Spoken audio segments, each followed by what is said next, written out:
full goon squad in the house. We would like to welcome you to the Open Wrap-Up Podcast, especially if you are listening to this, watching this live on YouTube right now. If you do have comments or questions throughout this podcast and you are live, feel free to type some stuff in and maybe Ted will tell us what you're talking about. Because this is a live podcast, we're going to blast through sponsors. This episode of the podcast is brought to you by Proper Fuel. You can head to properfuel.co and use the code word Misfit to save on all of your orders. And it is a larger discount than it used to be. Sure. We fully plan on competing with the new Proper ambassadors to see if we can bring the heat that they do. And if you want to be one of those ambassadors, you can head to properfuel.co/join the pack. We're also brought to you by Sharpen the Axe.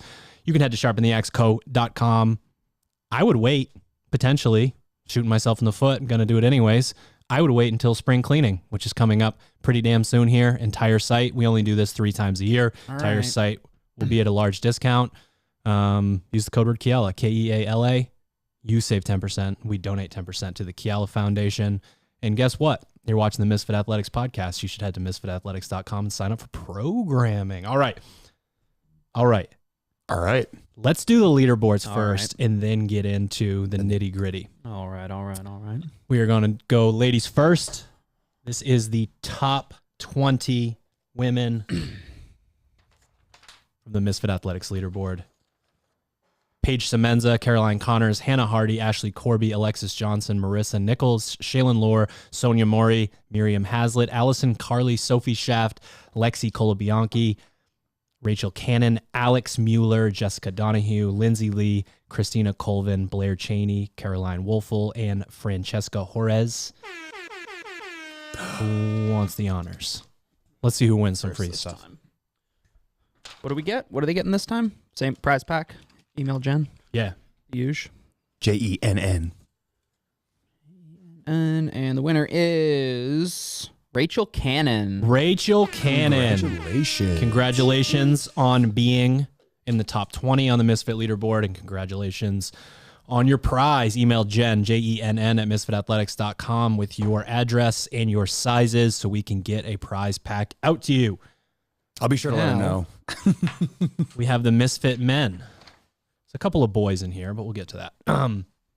What's that mean? Luka Jukic, Marshall Creed, Roy Gamboa, Austin Spencer, Brent Proctor, Sam Coulthard, Brad Miller, Brody Scott, the young man, Pebble Wood, the young man, Sherb, Gage Barone, Alex Carrillo, Ryan Bretag, Ross Bradley, Holly Holgerson, Xander, Tony Lozano, Chris Colvin, Eric Libardoni, and Zachary Fowler. Congratulations on being in the top 20 Misfit leaderboard. Cheer. I wasn't talking to you. I was talking to the other 18. Talking to me, right? Is it you? Congratulations on finishing the Open. I did it. Chris Colvin, congratulations. Chris Colvin, congratulations on being in the top 20 and on your prize. My name Email even in there? JENN No at way. misfitathletics.com with your sizes and your address so we can get the prize out to you. That Guy, you're not sucks. going to win some That's surfboard bullshit. wax. Relax over there. All right. Big picture, overall thoughts, programming.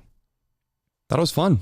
I had a good time. I think the ode to let's make sure everyone can participate and bring the community together and really kind of check those boxes was really well done. And I also thought that there were tests that were appropriate for determining the next stage. I've been around on the social medias and some of the YouTube channels from other folks that don't agree necessarily that there's too much jumping, there's too much pulling from the floor. What'd you say? But I fell asleep. Exactly. It's a fitness test. I thought we had 3 good fitness tests. I thought they had different, ranges of capacities and they kind of catered to different athletes. So I thought for what it was supposed to be, which is again, is an inclusive fitness event, they did a nice job this year.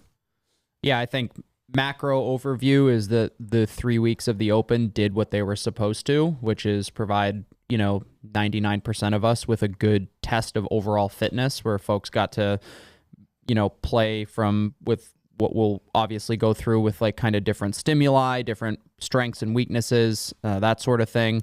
I'm sure there's a lot of athletes out there who might be disappointed with either the whatever, maybe lack of a heavy, like a true like lift sort of thing like we saw in 21.4 last year. But again, like macro view for 99% of us, good test, good 3 workout test that should indicate to a lot of people where your fitness level is at and what things you can do to get better at.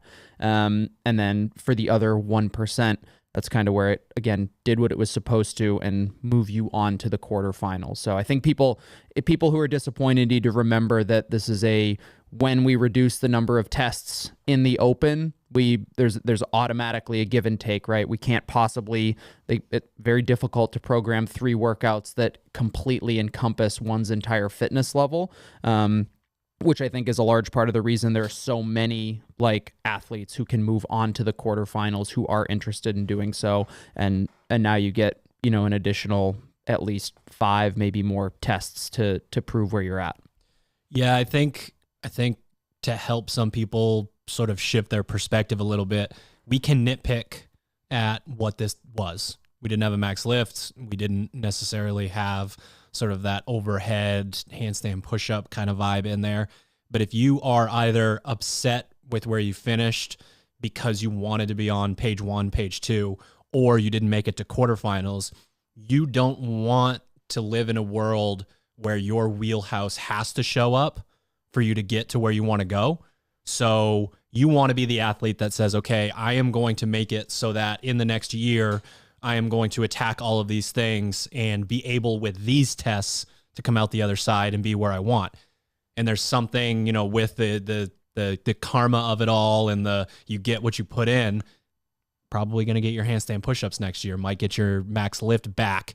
And then your other tests are better than they would have been. And you get that wheelhouse thing. So if you are of the mindset that it's not fair, it needs to be heavier, or it needs to be more gymnastics, or that was too many deadlifts, whatever those things are, a perspective shift of I can really move the needle on those things. And then if my wheelhouse shows up, then I really get to show off, I think is how an athlete's going to be able to, really make a serious change within the next year. It's been ingrained in CrossFit since the beginning, though. Like the idea that you need to be ready for any sort of thing that comes down the pike. Like you have to be prepared for a test like this. I mean, we heard these same arguments being made when there was no Concept 2 in the open, and then there was only dumbbells in the open, and there was only dumbbells at regionals. Like the athletes that prepare themselves appropriately, hit all the stimuli, make sure they check all the boxes, what they need to be doing year in and year out, they're going to be represented at quarterfinals just the way they're supposed to. I'd put a challenge out there. Could someone prove to us that like someone who belongs in quarterfinals was not able to make it through this open appropriately? Because these tests, again, I think were very balanced across the different types of stimuli, time domains, and just accurate tests of fitness. I can't think of anyone who could come up with an argument that's like, you forgot this. Yeah, and I mean, and have a justifiable argument. If you're making the argument that you would have otherwise been significantly higher on the leaderboard had there been a heavy barbell, that should just be indicative to you of what you need to work on. Like, again, it's a test of fitness. Right. It's not, and I would argue like it's obviously a little different than like a heavy lift or a complex or something like that, but 100 reps at 225 with a deadlift in 10 minutes and like an increasing thruster weight that's not insignificant for kind of the quarterfinals level athlete. Like how many people did we see get buried by that? It's like you can't. Yeah, I mean me too, but it's like I'm gonna make the argument that there wasn't a heavy barbell, but you got buried by the heavy barbell in the Metcon. Sure. It's like Yeah.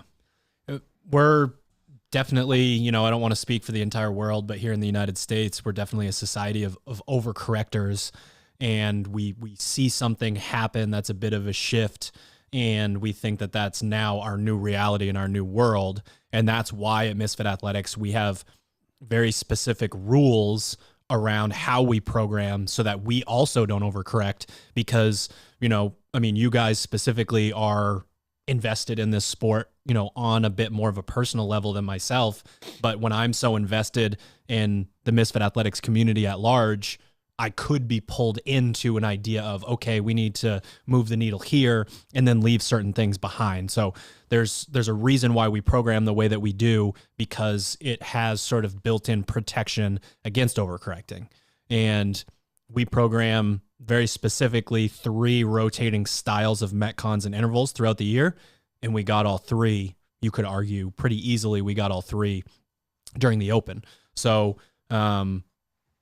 we program cardio workouts, event 1, where, name of the game is transitions.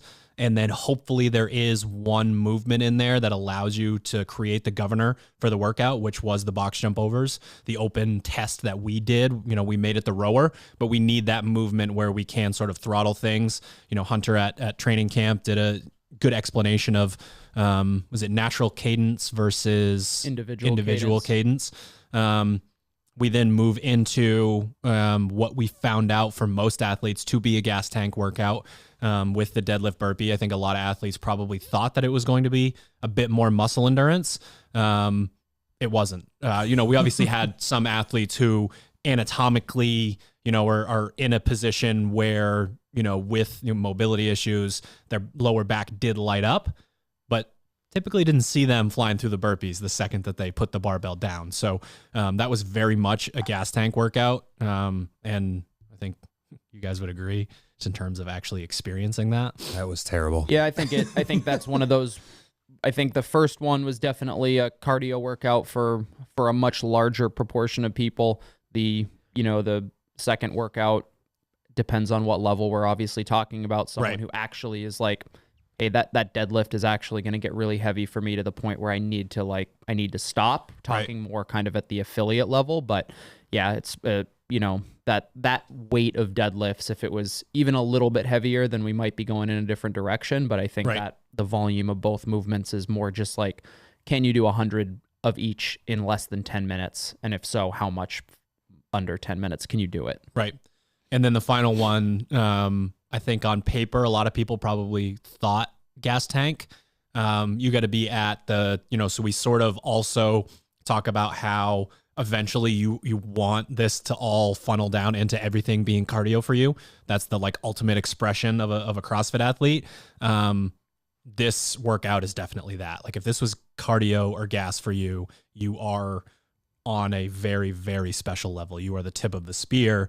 It's pretty gnarly on the upper body, which I thought was fun because it stayed dynamic. I think that's what made the workout special, is a lot of workouts that are muscle endurance that do take up a lot of upper body, still very hip driven movements, still, obviously jumping in the double unders. So you have these movements that slowly sort of build into that place. And if you didn't play it right, your thrusters, bar muscle ups were a huge problem. Yeah, I think of this as kind of something else we talked about at camp. This definitely blurs the line, and also very much depends on your level. But the combination of, time under tension, kind of a grip intensive sort of workout, even though thrusters aren't, they're obviously there's a grip element, but it's a, big range of motion. Gymnastics aren't necessarily at a volume that are prohibitive for a lot of people, but again, we saw if you were somebody who was strategizing to the point where it's just I need to make sure that when I get to my bar muscle ups, they don't fall apart, or right. I need to make sure that I still have the legs to get through that thruster at the end. That's a muscle. That's kind of that's indicative right. that it's a muscle overload. It's kind of a fatigue management sort of thing for you, which is what we had to do when we were watching Caroline and Paige. It was I need to, despite the fact that they broke their bar muscle ups once, 10-5 or 9-6, whatever it was, that was still very much a this is how I can go as fast as possible. It wasn't right. We need to break this up because otherwise I'll fail. It's I need to get the best score possible. Right. So for the elite level folks, but it definitely wasn't their gas tank there, right? Sure, yeah, but it was an element of just that was more of a strategic thing right. versus anything else. So, yeah. So the Open is over. We are quickly jumping into quarterfinals, but there are a lot of athletes, I think, that need to sort of get into the mindset already, even if they did qualify 4 quarterfinals of the, sort of the win or learn.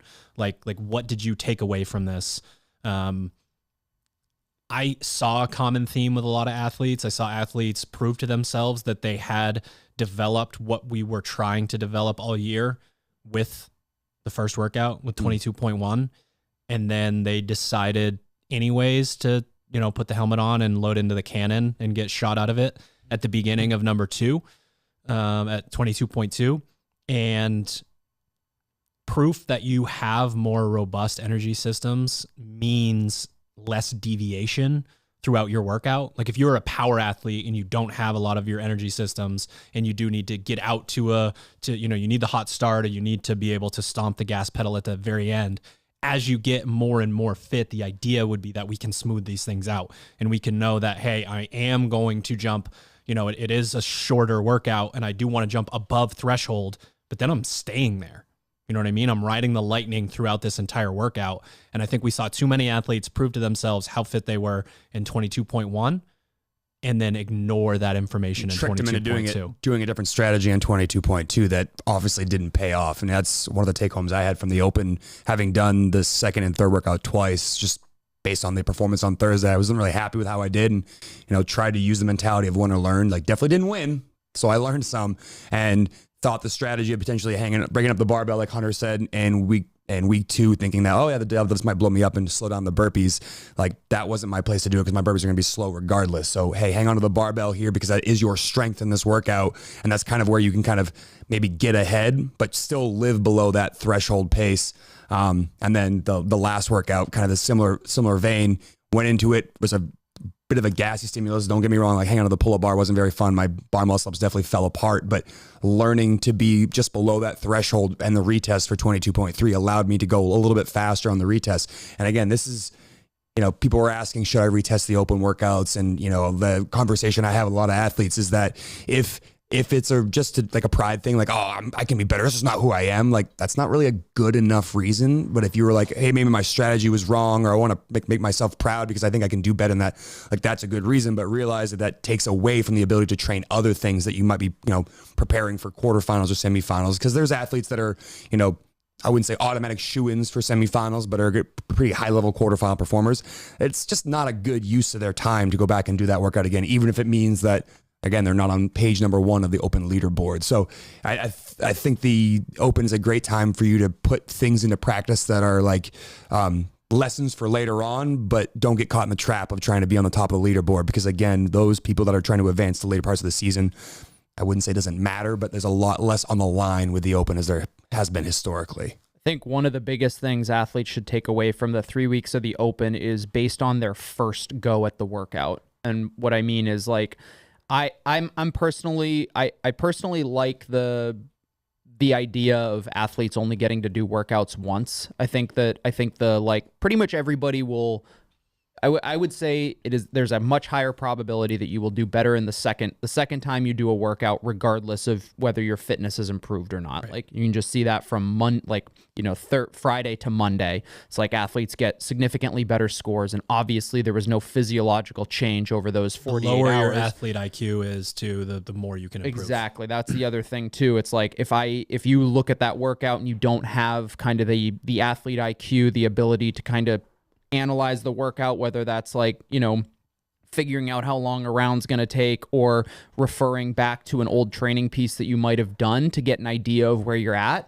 That, to me, that's just like, hey, you need to be taking more kind of diligent notes, or just paying a little bit closer to attention. Because one thing that seriously separates kind of the best from the kind of the rest is the fact that, like, in quarterfinals, there's a decent chance you'll only get to do one of these workouts once, or the way that they're structured will force you to do, one workout early on, and like, how is that going to impact you for the rest of the weekend? And I think there's a lot to be said about people athletes also sandbag workouts when they know that they get to do it again. Yeah, exactly. And I think that's like, I think that's just kind of indicative of an immature athlete, from an IQ perspective, of just like, how do I attack this correctly based on like what I know about the workout and what I know about my own fitness level. And if it's always the same story of, I got shot out of a cannon, I didn't learn, it's like, man, how many of those instances do you need to kind of figure that out?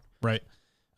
So if you won, congratulations. You know what I mean? If you went out and put the work in, if you developed your athlete IQ over the course of an entire season, we're here to tip our caps to you. That's what we're chasing the entire season. And then if you did not do, there you go, top it off, dump the coffee out on the table. Right on my phone.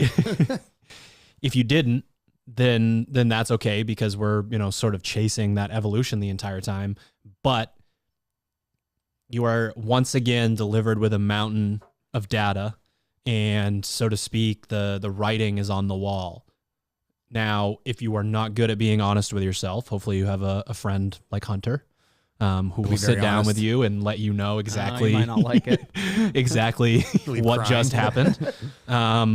But the athlete IQ comes back into play. It's definitely a framework that I sort of, I don't know. I feel like there are little kids' toys where you put something in one end and it has to do this crazy journey through a bunch of different stuff, and then it comes out the other side as something else. Sort of like the Willy Wonka type shit. That's we're putting a scenario into the athlete IQ, and then we're spitting something out the other side. And that framework to me fits so well with the open mind-body experience. Body is, did you develop your energy systems? Did you take care of yourself outside of the gym? Did you work on your skill? Like, that's a very big thing. And I think a lot of athletes are still there. They're still stuck in that spot. But it's then like the most obvious, I think probably the most obvious of probably those three things that would jump out at you. If you don't have those things checked off, like, it's going to be very apparent early on, like, oops, I made a mistake. Yeah. Your workout scores weren't great before the open, and turns out they also weren't great during the open. And then we have someone like Sherb we can use as a strong example, where he, in the next year, and then in the next couple of years, as he starts to think about chasing, a master's situation, he is more on the mindset and strategy side, which is your experience and your mind. Take the time to dig into this stuff. Really take the time to ask yourself, where am I currently at? Where do I want to be? And what information did I just get from the open? And hopefully you qualified for quarterfinals. But even if you didn't qualify for quarterfinals, we are about to, as an entire community, do quarterfinals, no matter where you're at currently, because again, we can glean more information. That's more data. That's more, I want to be here, and this is what it would have been like if I'm there. Do I really want to be there already, or should I, get my shit together first, that sort of thing. So please take the time to evaluate where you're currently at and what you can do to move forward. If you are newer to this podcast, I really would recommend going back and listening to the Athlete IQ episode, just to give yourself, again, the 3 points of the triangle, and to really dig into what that means to you and what you can do within each spot to really move the needle forward. Something I don't particularly historically like doing is watching myself go back and exercise, mostly because I don't have a bunch of free time and I want to sit there and watch myself do deadlifts and burpees. But having thought about the second open workout, and knowing that I probably should have hung onto the barbell for the deadlifts, knowing that I needed the time to be able to do those burpees to be able to finish that workout. You go back and I go back and watch it and just watch body language, and nothing was different between the way I did the first set of the bigger sets of deadlifts and how I did the second one. So, and when I was going into that retest, it was all right. If you don't look any different having taken a 6-second rest, why not hang onto the barbell and try to buy those 6 seconds to move maybe slower through burpees, but get them done. And that's the kind of information I think you're saying it's hard to take, you put it in one end of a machine and it goes through a bunch of hoops and loops and comes out something completely different. That's a hard connection to make, but that's where most of the good athlete IQ stuff comes from, is being able to recognize that a deadlift today might feel like a deadlift, and then how do I take that same pulling stimulus and relate it to a power clean workout, or how do I relate it to how I'm going to feel when I have to do these rowing intervals with a moderate distance and duration, and how that makes my body feel is a really important part of the athlete IQ, and recognizing one of the things I thought you said was really interesting after the third open workout was, I know if I don't go to muscular failure that I'm going to stay below my threshold, and that's going to allow me to stay moving longer. I don't think a lot of athletes think about stuff like that. And that to me was a very interesting point because, I know exactly what you're talking about. Like in my body, I can feel it, but I've never like verbalized that or put that out there. And I was like, that's actually a really smart way to think about that. If you don't get to the point where you pass your threshold line, then you're not going to be stuck in that redlining zone where you can't drop your heart rate till the workout's over. And like, maybe you don't understand what that means in terms of something like 21.3, but you all know what that feels like in Murph. If you decide to do your run your mile, you do your whatever 100 pull-ups, and then you feel good, so you jack out 25 push-ups, what happens directly after that? You just can't stay moving. And it's, again, this is muscle endurance versus cardio, so to speak, or gas tank, but those are the type of connections you need to be able to make between how things go and realizing, like, again, you are scored on your whole body of work, not were you the fastest one to do the 10 deadlifts in the beginning of the workout. Yeah, I think one lens that people could look at it through that might be less threatening, this sort of a peeking inside of the door of being vulnerable, which all athletes need to do eventually, is either from my point of view, the lens is I look at you two and I know that if I am there and can pay attention to what you're doing, that I can move the needle on what your score is. Whether it's, no, you need to go now, or what the strategy is. If it's Hunter, I don't need to be in the same country, and he's going to be able to get what he's supposed to get within that workout. So if you are the coach, you would look at it from that perspective. And if you are the athlete and you're like, I need this person here and this person here, and this person's going to tell me my strategy and this person's going to do this, like, there's a pretty good chance that we do need to shift over to that side of you need to figure out your mindset and how to strategize. I think there's a lot of athletes where you could help them shave significant amounts of time off of their workout by doing that. And then I think there are athletes who it's a luxury to have that person there, and they can, like in 22.1, you can say, that was an extra second. I need you to take that, shuffle step from the dumbbell snatch to jumping into the box jump over. So, I think there's a lot of athletes that live in one camp or the other when you should be, I would say an athlete should be progressing towards the point where they know how to attack the workout, and maybe some more than others might just need kind of a sanity check with their coach. Like, hey, I was thinking about doing 2 sets, but maybe 3. And a coach is like, yeah, 3 is not a bad idea, but it's not like, hey, what do I do here? It's like, fuck, man, that's a, like, you got to, a lot of mumbling, a lot of grumbling here. That's acceptable as long as you are trending in the direction of, this is what I'm thinking based on this information. Yeah. If it's always, coach, what do I do?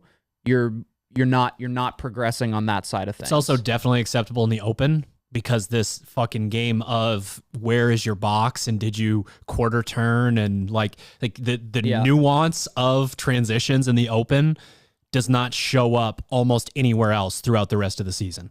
It's very, very rare that happens. And you can tell because if you watch the highest levels, a lot of times it looks like they're going slow. And that's why we would need like me out there doing the workouts so people could see what like your everyday affiliate athlete looks like compared to these people. But some of these open workouts are fucking wild what you need to do. Like, you can go in and execute perfectly inside of the movements and have pretty decent transitions and not do that well. Because again, you are taking 4 steps from your dumbbell to your box and silly things like that. So it's definitely okay during the open.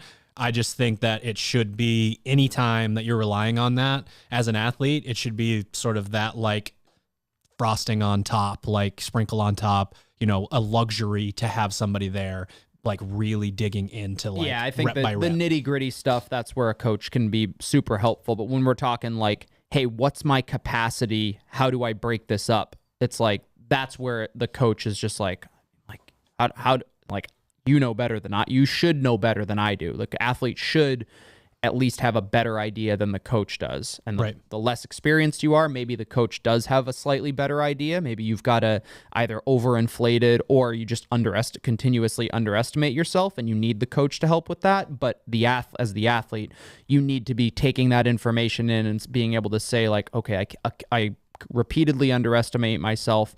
I need to pay attention to how I'm training, how I'm like going through these workouts so that I can start to put this stuff together on my own. And then a coach can help you with other kind of deeper, less than just surface level type stuff of like, hey, how do I do this workout? It's like, it's a CrossFit workout. You've done about 800,000 of them in the last year. Yeah, I think a lot of people, especially in the Misfit community, put less eggs into the open basket this year, not in terms of not taking it seriously on the day that it shows up, but like letting that live inside of a vacuum and like training in the afternoon, training the days before, really getting a great session in, you know, on the weekend when people normally would be obsessing over a redo. And that was very apparent within our Discord group. And I think there's something to sort of getting permission from other athletes. You know, you see the highest level athletes posting in there. You know, we're looking at clean and jerk PRs. A bunch of them have come through just this morning. People are PRing their clean and jerk during, you know, in season.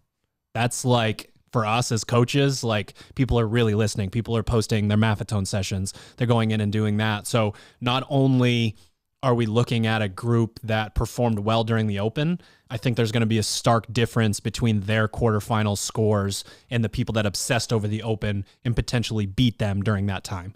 That extra you can't stress, do that. You can't do it. You can't do that anymore. That You cannot extra stop stress training. is just so much. It just rob you of so much energy and the ability to kind of double down and focus on the part of the season that matters most. Like, and that's another reason why when athletes came to me and said, should I retest? And they're in that situation where I know they're going to know the next stage, where I was like, you can't let that eat at you so much. You have to be able to make kind of sort of like make peace with what you've already done and realize that, like, because everyone's asking, is this score good enough for quarterfinals? Is this score good enough for quarterfinals? And, you know, that was a conversation I had a lot around the affiliate because we're trying to put together an affiliate team at Misfit in Portland. And, you know, that was a conversation I have almost every Monday or, you know, over the weekend. Does quarterfinals qualify? Is this quarterfinal qualify? I'm like, you know, do yourself a favor, give yourself a little peace of mind. Go look at the Beyond the Whiteboard, like Instagram, because they do a really nice job of kind of breaking down like preliminary data of like what 10% is. And I'm like, look at your score, look at that. Like, you're okay.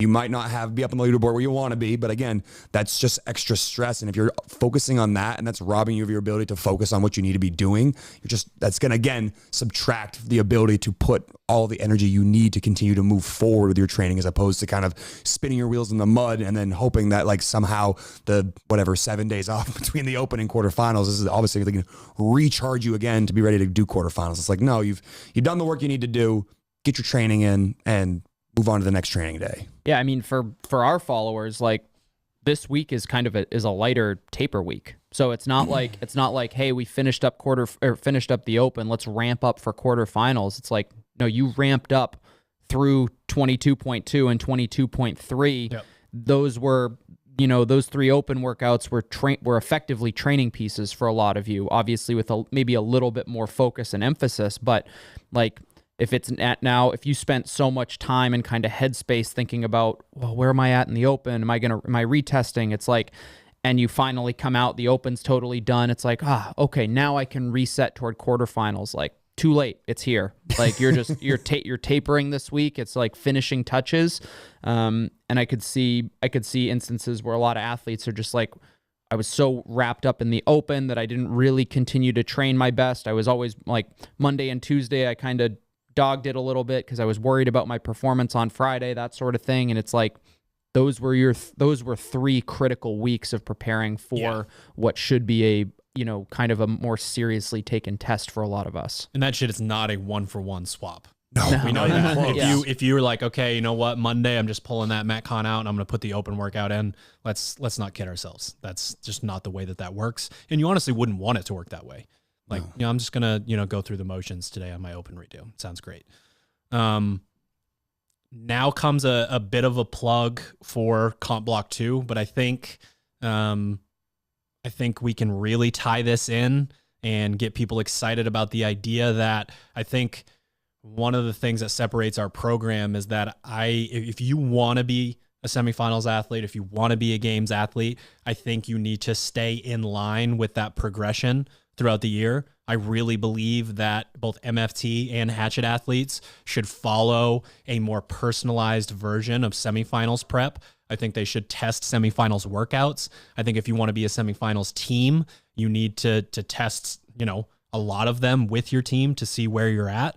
And that's one thing that we do. So when you go into comp block 2, you have 2 paths you can take. Path number 1, I'm a semifinals athlete. It tells you right on the side, like I'm doing pieces 1, 3, 7, 2, 9, 14, 5B, 14. Carry the 2, drop the 9. And then if you are an athlete who did not qualify, you are given the opportunity to personalize by saying, pick any 3 of these. That is very different from how we operate in our off season. Phases 1 through 4 are very targeted. We are going after specific things, mixing in the GPP. At this point in the year, we create a GPP model that the more you personalize it, the more it actually is GPP for you. So we are making sure that we're going into the semifinals saying we are not going to guess what these workouts are. We're going to have you ready for everything. But if you're not preparing for that, let's dial the volume back below a semifinals prep just a touch, and you can go in and really pick. I do really want to get stronger right now. I'm going to pick both strength pieces on the pick 3 and then make sure I get my accessory done and only do 1 Metcon today. Like that's the sort of thing where through comp block 2 and comp block 3, which takes us through the games, where an athlete can really move the needle. And if you're saying to yourself, I want to wait for phase 1, I want to wait for that targeted, we're going, all in on the aerobic system and we're, getting our deadlift figured out. The welcome to Misfit Athletics period of time takes a little bit. It hurts a little bit, hurts your heart, hurts your muscles, hurts your soul. And the earlier you start that, the more ready. Yeah, it's overreaching, right? Want to go in. Plug too. One of the more fun times of the season, I know you and I jump in occasionally with like Caroline, is like being able to do some of those kind of outside the box type of things that aren't just the normal everyday 21, 15, 9s. Like I really look at the kind of the semifinal into the games prep as one of the more fun times of the year, because you get some things in there that, like, when the open or quarterfinals is coming, you're kind of confined to this box of things that you can and can't do. But as you get into those semifinal and games prep stuff, there's some stuff that you don't normally get into, which I think is really, really fun. And like you just said, it does take some time to get up to speed. And then one last thing with the plug there with doing the semifinals prep is that it can be another opportunity for you to see kind of where your gaps lie, and you can make very targeted plans going into the following season. Because again, if you plan on being a high level competitor, it doesn't matter if you are really good at lifting or really good at cardio. You need to be good at all of these things. So it could kind of put a magnifying glass on the things that you currently, maybe you said, oh, the open didn't test those things, and I'm not going to use that as my looking glass to kind of analyze my current fitness level. And now it's like so many different things are kind of available to you. There's more stimuli you can never imagine when it comes to this type of stuff. So, go ahead. Plenty of work in there. Exactly. Go ahead first in that, and then realize quickly, like, all right, these are the things that actually need to be moved if I want to make that push, next year, the year after, or so on. April 4th. Did I make that up? Is that right? Oh, you're right. All right. April 4th is the beginning of Comp Block 2. And if you're like, you've piqued my interest, there will be an entire Comp Block 2 podcast that will drop next week once quarterfinals mania dies down a little bit. I did want to address training camp a little bit within this. Something has happened over the last 2 years in terms of content and programming permeating and really like what we're trying to do. We are trying in this room to remote coach the entire Misfit community. And obviously there's a lot of perspective shift and guess and check work on the coaches side as well. That coach's IQ lines up pretty damn well with the athlete IQ piece. So we are always trying to be better at what we do, but there's a level of buy-in. And, if you're listening to this podcast and you've been listening to it, you've been hearing me say this for a while now, but it's just the difference between 2018 and today is night and day.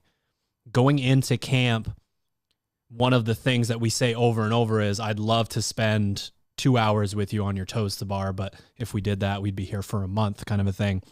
So I just hope you have something that you can take home with you. The amount of athletes that are posting about warm-ups and cool-downs, it was hard as hell to get them to cool down at camp. So for them to this is cool down gang hashtag now, like that's the type, but that's the type of thing where you get that adoption and athletes actually can quote unquote earn their volume, as we say, with a real warm up and a real cool down. You don't feel like someone punched you all over, you didn't get the bar of soap and the sock. the next day, like that kind of thing. Hunter? We're actually It's not that bad. Is the soap frozen or? so it's just there's something special about where we're at right now, and I think people are really outside of the community going to start to take notice when they see quarterfinal scores, semifinals, games, and as we progress year after year with people really buying into this stuff, because the words in the spreadsheet are only a portion of what we're trying to do. And if you're reading the articles and watching the podcasts and, actually using the checking guides and all that, you are, getting a budget version of remote coaching. And I'm just like, super pumped and motivated as a coach because of the way that people were at camp, but even more importantly, like the fall, what's happened afterwards. This has been awesome. Yeah, I've a handful of, after the weekend, members were like, "Hey, how was camp? And I was like had reflected just a little bit on it before, and I was like, I think it was by far the highest quality of athlete, and that's not to say that hasn't been the case in previous camps. I'm just saying like that speaks to like the quality of athlete, not in the like physical performance sense, because there was a big spectrum of athletes, but right. Essentially everyone was like engaged and super interested in learning. Anytime we've traveled in the past, there's always like the handful of folks who are just like, you kind of like, are you like, do you want to learn from us, or are you just here I didn't get to show, win anyone like, over at camp this time. Yeah, exactly. It's like, and it pretty much everybody was like engaged and willing to listen and wanting to take stuff kind of back with them. And I suspect some of that's because folks like actually paid to travel to Maine in the middle of March. But yeah, the overall caliber of athlete, especially like between the ears, as we were kind of joking about like athletes not understanding, not being able to interpret their open performance and apply it, like kind of opposite side of the coin was like the number of athletes that we had at camp who like were thinking about those things, who have like shot me a message like, "Hey, can you share that spreadsheet of like calories per minute and like pace per 500, like all those sorts of things." Like people are interested, people are consuming the content and applying it, and it's paying off. And that's like kind of the checkbox for us. For sure. I also think there's like that hive mind that comes from camp too, because like I have athletes that I've been working with for over a year plus now who like you go to like Wadapalooza and you're like, all right, we just did this really, really terrible workout, making like the handstand push-up muscle-up workout. And I'm like, all right, let's cool down. They're like, yeah, like someone wants me over here. I gotta go. And like as the coach, you're always trying to like set an athlete up best for what's coming next. But like it's so great when you get into this type of environment and you bring people around one another and you see what happens when something like the cool down is adopted. And now like every single day I'm getting a text from those same athletes like, remember all those times you tried to get me to cool down? Well, I'm doing it now, and wow, I feel so much better. And it's just like, I'm glad at camp had to happen. If that's the reason why you started to adopt it now, like I don't really care what the reason is why, but that you're doing it now is what makes me proud to see. And I want all those athletes out there to realize that like maybe that is the 1% that we talked about at camp, the things that you aren't doing, that's going to move the needle. And again, like you said, allow you to earn the volume that you've been desperately wanting to do. But now that volume isn't just doing it to do it, but it's doing it and making you a lot better. Yeah. And it's funny because sometimes we talk about flow state being that place where the challenge itself and the high skill level are what create that. So when you say to someone 2 or 3 12-minute walks a day will completely like eradicate the soreness that fucks up your training sessions, they're like, really? You sure about that? Like not a lot. I need my Normatec with attached to my neck. Don't need a lot of skill. Not that challenging. Like a lot of athletes that have that type A personality that are willing to go there, see something like that, and they're like, cool, sounds good. So we need something like a training camp where like I'm literally chasing people around being like, no, you're not over there yet. And it's, well, I need this supplement, and I need that. And it's like, no, your body wants that a lot more right now than it does, whatever concoction you're mixing up over here. And it's funny because you got some of the looks from people, and then eventually by the end, people were almost cooling down on their own after that last one, and then we get a new hashtag is born. on Well, Instagram. one of my favorite things at camp was people would go to lunch break, and if there wasn't a lecture, like right after lunch, people were on like C2 bikes like a half hour before camp restarted back up because they're like, you know what, my body like wants this. It wants to like re-wake itself up for our next session so I can get more from it. So like, again, that is the ultimate goal with all of this, and the media that we try to put out there is to try to create these habits that we know are going to make you a more successful athlete. And now the more you put into practice, the more consistent you are with that practice, the more benefit you're going to have. So again, you started the positive momentum in that direction, keep doing it. Any comments or questions, Ted? Yeah, we got the first one is from Kevin C. Murphy. Can you guys speak to mindset when a workout surprises you in a bad way? As an individual prone to panic attacks, when the negative thoughts start, when a workout isn't going my way, it's easy to blow up and fall apart. This is amplified in the open. And then also, thanks for the program. It's awesome, guys. My very first thought is asking yourself questions like, have I been here before? Do I go here in training? Am I stressed out because of like a longer term underlying thing, or am I stressed out because I didn't necessarily put the work in starting, in comp block 2 and going all the way back around to comp block 1? That's when an athlete can decide, okay, I don't need to be stressed out, but I need to commit to really going there next year, or like I do go there already. And, we had a pretty high level athlete ask a very similar question at camp. And it's like, how did you qualify? How did you get here? If you don't belong here, like there was a very serious selection process coming into this, and that's how you ended up within this actual spot. So it's the same idea. Have you gone there, calling back on like, okay, so we've done this stimulus before. How did it go? What did I learn from it? Like that sort of thing. So those would be the two places that I would ask an athlete to go mentally in that scenario. I would piggyback on that too. That's something you practice too. If you immediately go into negative headspace, like you need to get yourself out of that. And sometimes that's literally a training piece where like, oh, I'm fucking dying. I can't hold the 145 on the row anymore. And it's like, all right, wait, no, I can. I just did it for 5 more seconds and then I did it for 10 more seconds. And it's something you have to kind of talk your way into, because again, if you are talking yourself down in the middle of a workout, that's not negative energy is not going to be fuel to propel you to go in the positive direction. It's just going to keep dragging you further and further back. So to me, you have to change your mindset through deliberate practice. You have to say, all right, I can do this for 10 more seconds. I can do this for 15 more seconds. I mean, one of the talks I remember at one of our training camps down in, I think it was Fort Worth, you were talking about one day you'd gone for one of your long runs and all of a sudden the breeze changed directions. All of a sudden your pace got 30 seconds faster. And it's like a 5-mile-an-hour breeze blowing a different direction for 30 seconds. And I was running uphill into the wind and thought I was going to die. And then running downhill and like not really noticing that, like, this is way easier. Why am I only focusing on the fact that when I turn around, I'm getting blown down this hill and I'm not respecting it at all. And then when I turn around and run, I'm being a huge baby about that. And it's funny because we've, for years made jokes about hating an inanimate object makes absolutely no sense. Okay. Coach, I hate thrusters. How do you feel about front squats? I love them. Shoulder to overhead, love them. Are you fit? Yes. Shut the fuck up. Like I've had that conversation with many a high level athlete. Like this is fitness. This thing that you're obsessing over, maybe you do way too big of sets. Maybe you are like trying to do the thrusters as fast as humanly possible. You need to slow the hell down.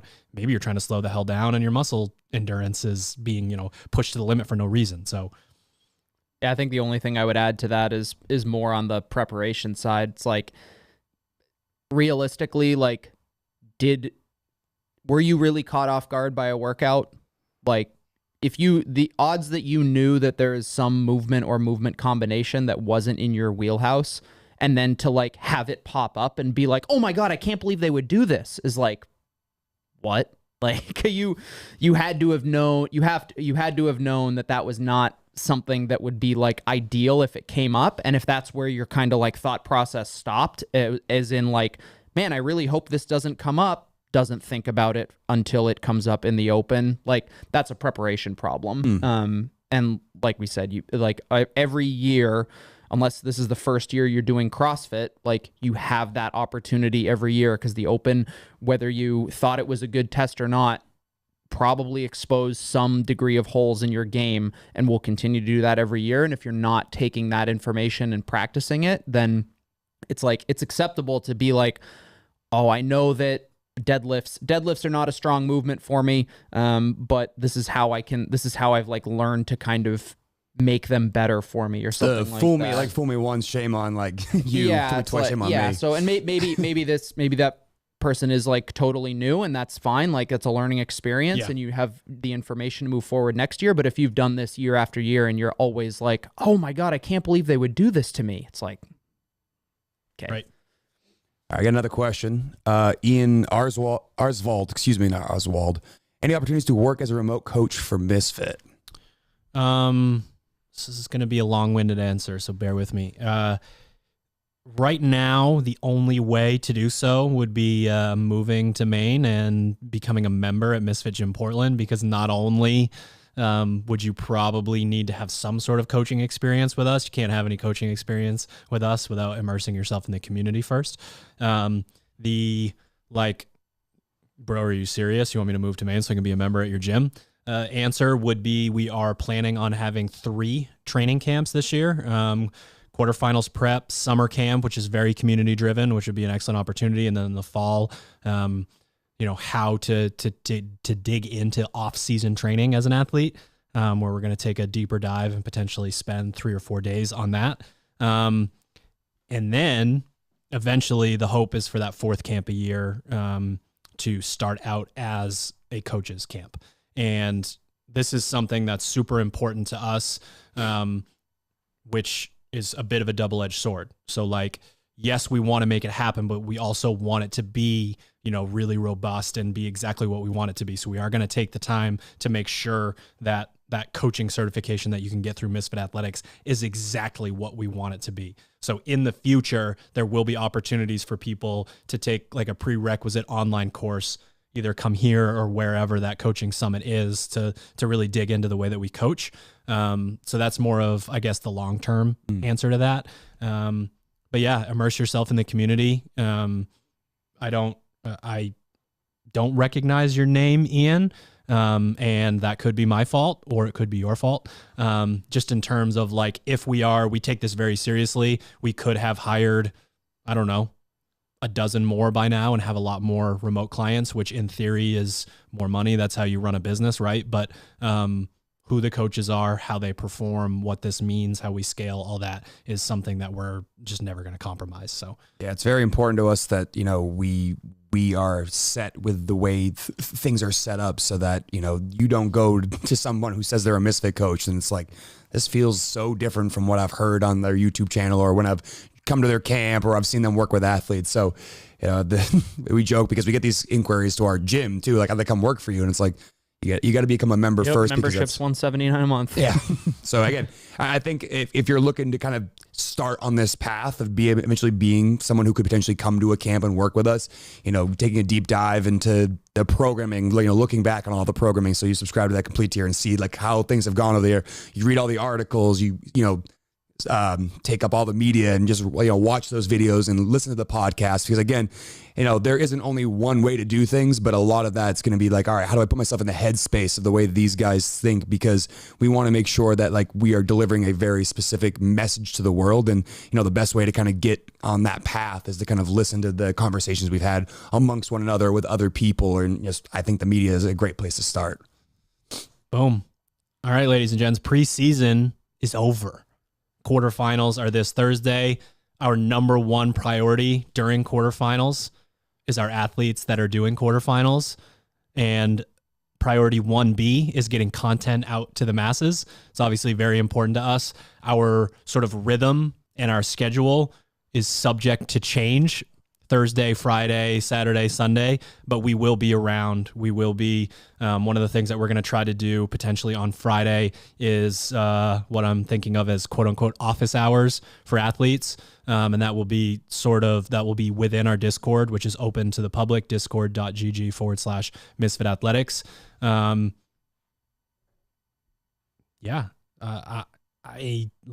am too excited to put into words. Like we've just had, I don't know, this is my favorite off season that we've ever had by far. And I can't wait to see how athletes perform this weekend, as long as they rely on their athlete IQ the entire time. Damn right. Yep. Anything to add, guys? I think we're good.